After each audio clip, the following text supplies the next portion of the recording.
We're back at it. It's chicken butchering day. We are doing this 2 weeks earlier than we had planned, but we looked at them and assessed their weight, and we decided they are big enough to be butchered. We have another round coming June 6th. That'll give us 100 chickens. We do color yield from Freedom Ranger.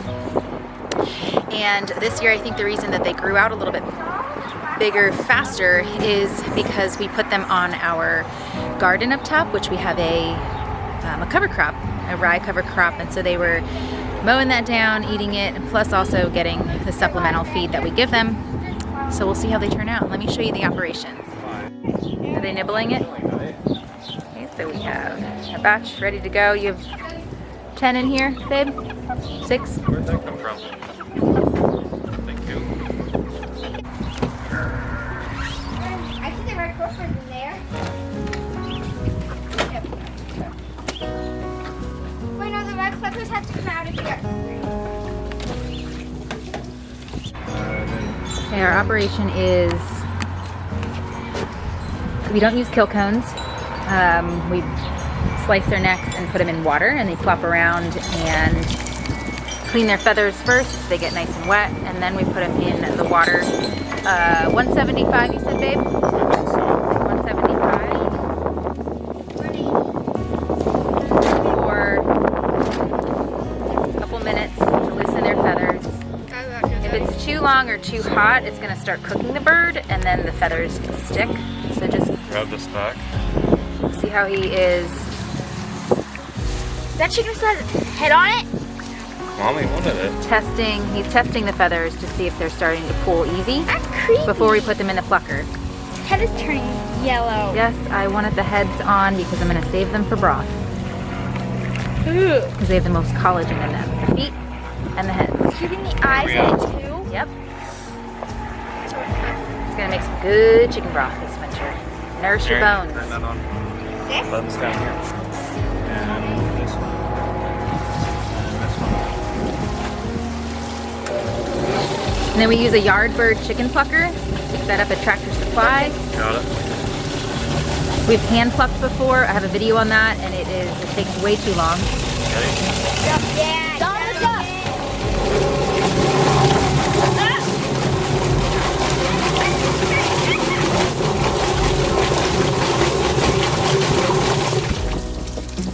Good? Make up.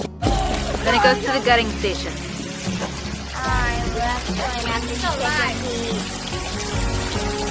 Can you do me a favor, Sawyer, and you can cut their legs? Do you remember how to do that? Oh no, this got cut open right here. Oh. Okay, so see, we did run it a little too hot, so we're gonna bop it down to 170. This is what happens. See how the skin is yellow? So this is the first one we ran through.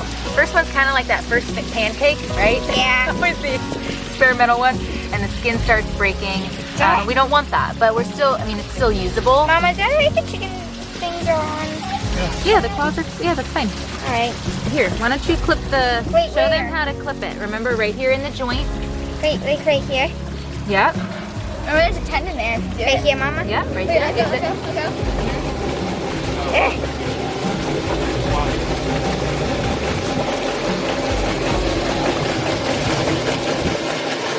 You got it. You got it. Good job. Yeah. Hannah, do you want to get a tub down in the basement for all the legs and the organs? You're not getting the legs? Oh, no, the chicken. So here's the difference. See how this skin is whiter? No, Hannah, I'm supposed to do it. It's not ripped, right? So this is what you want. I can't cut this. This is not what you want. I mean, it's still usable. We're still going to put this in the freezer, but you want the skin a little more white. This is definitely too yellow, meaning the water was too hot. I'll help you, honey. No, watch this, watch this. Oh, maybe we need to take the sharp knife that's right. to it. Chicken butchering has now become a family thing, I think you could say. What used to be countless hours of Brooke butchering chickens late into the evening while I put the babies to bed and fell asleep myself has now evolved into a family affair.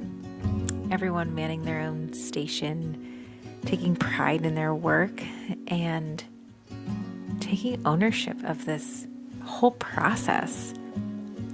We run our broilers, which are Freedom Ranger color yields.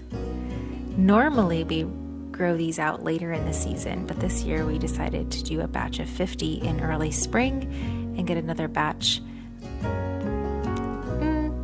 later in summer so that we could have a whole 100 in the freezer. So we ran these on our cover crop right over our garden before we planted our garden, and they grew out really, really nice. Actually, 2 weeks closer than we expected to butcher. So our setup is not anything near what you would expect. It is something that we use and have used for many, many years. And every year it gets a little bit, I don't know, easier, but it just works for us. And so you don't have to have these amazing setups.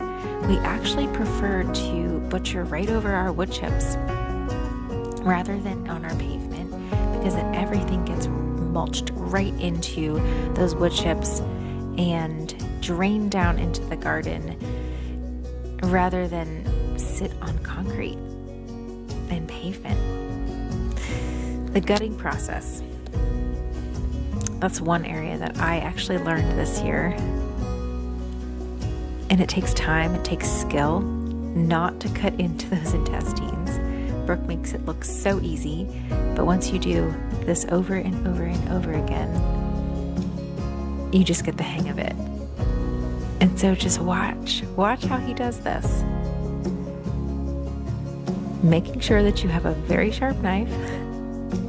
So this is a fillet knife, but a scalpel works really well too. Cutting the sides, cutting all those parts so that the intestines kind of just fall out, cutting up to that breastbone, and then pulling all those innards out.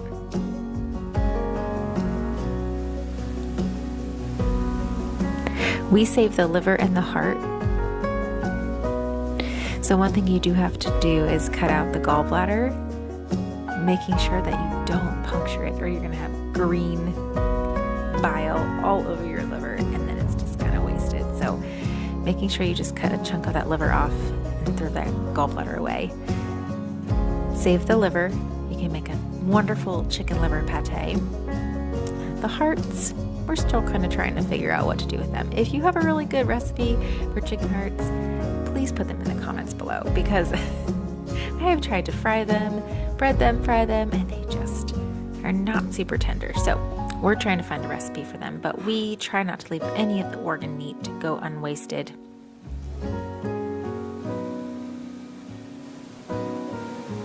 And then making sure you grab all those innards and pull them out. We do leave the lungs in. We find that there really isn't any reason to pull them out.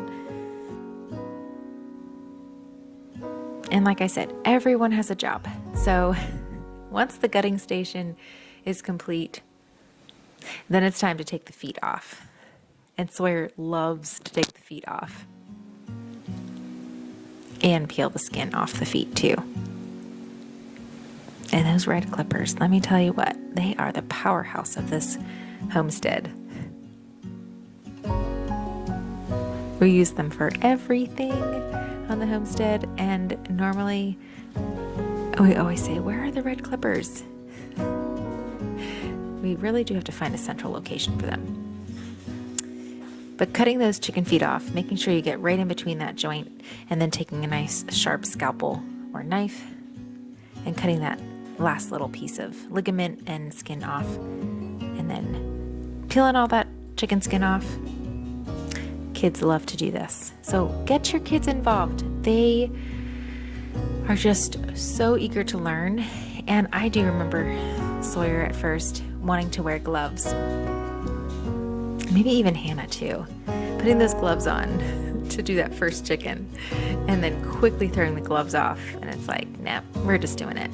And look at this, guys. A hose, just a regular old garden hose, is all you need. Clean them off, throw throw them in a cooler of cold water. If you have some ice, that works too. It wasn't a hot day, so we just had a nice cold bath of water. We have these wonderful butcher tubs that we got at a restaurant store. Hannah was in charge of closing up all the livers. We tried to save the heads. We really did. This year I really wanted to save the heads. We saved a few, but they were just really hard to defeather. And so we were racing against the clock. And so in small batches, we would take all those chickens out of the cooler, put them in a butcher tub, bag them up in these 1-gallon bags, and then put them in our cold fridge, making sure that they stayed cold for 24 to 48 hours before putting in the freezer. You want to make sure all that rigor mortis works its way out, or you're going to have really tough chicken. So Hannah and I and Grace, we were in charge of the station.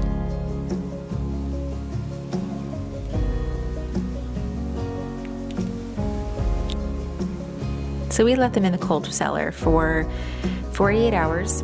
We have a walk-in cooler, so it works perfect. We can store all of that down in our cold cellar. They are heavy, so it took teamwork to get them up and out. And then down to the freezer, doing the freezer shuffle, trying to find room. But we have about 48 chickens in the freezer now with another batch to come.